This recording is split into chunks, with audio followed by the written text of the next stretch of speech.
কোরবানি আসতেছে। এই কোরবানি মানি হলো আল্লাহর নৈকট্য লাভ করা। কার নৈকট্য লাভ করা?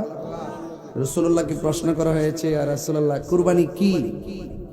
রাসূল বলছেন এটা হলো ইব্রাহিম আলাইহিস সালামের সুন্নাহ। এটার মধ্যে কি ফজিলত রয়েছে? এই কোরবানির পশু জবাই করার পরে কোরবানির গায়ের মধ্যে যত পশম আছে সেই পরিমাণ নেক আল্লাহ দান করে। আল্লাহ বলছেন যে কোরবানির পশুর গায়ের গোশত এবং রক্ত আল্লাহর কাছে পৌঁছে বান্দার তাকওয়া। এই জন্য আমি বলছিলাম যার অন্তরে তাকওয়া থাকে, যার অন্তরে তাকওয়া থাকবে, আল্লাহর ভয় থাকবে, তাকে সেভ করার দায়িত্ব কার? ওয়া'লামু আন্নাল্লাহা মা'আল মুত্তাকিন।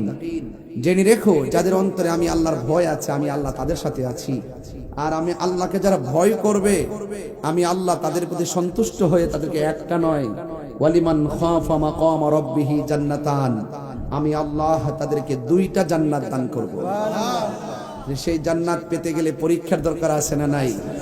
আল্লাহ বলছেন, ইব্রাহিম তুমি না আমার হাজেরাকে বলছো দাওয়াত খেতে আসছো, আমার হাজেরা যদি জিজ্ঞেস করে বাবা ছেলে মিলে দাওয়াত খেয়ে আসছো, আমার জন্য কি আনছো?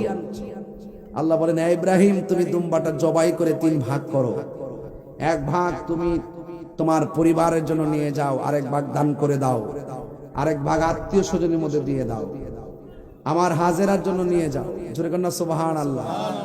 তো বলুন তো দেখি, আল্লাহকে রাজি করতে গেলে আল্লাহ যদি রাজি এবং খুশি হয়ে যায়, আল্লাহ আমাদেরকে নিয়ামত দেয় কি দেয় না?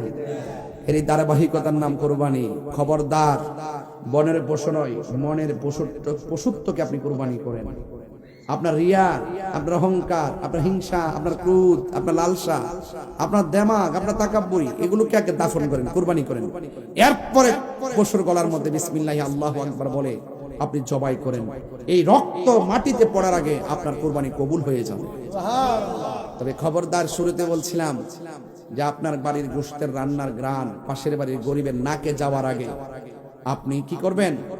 তার বাড়িতে তার অংশটা পাঠাইয়ে দিবেন, যেন আপনাদের সাথে সমানভাবে সে এই খাবারের তৃপ্তিটা অনুভব করতে পারে। কথা বলেন ঠিক কিনা?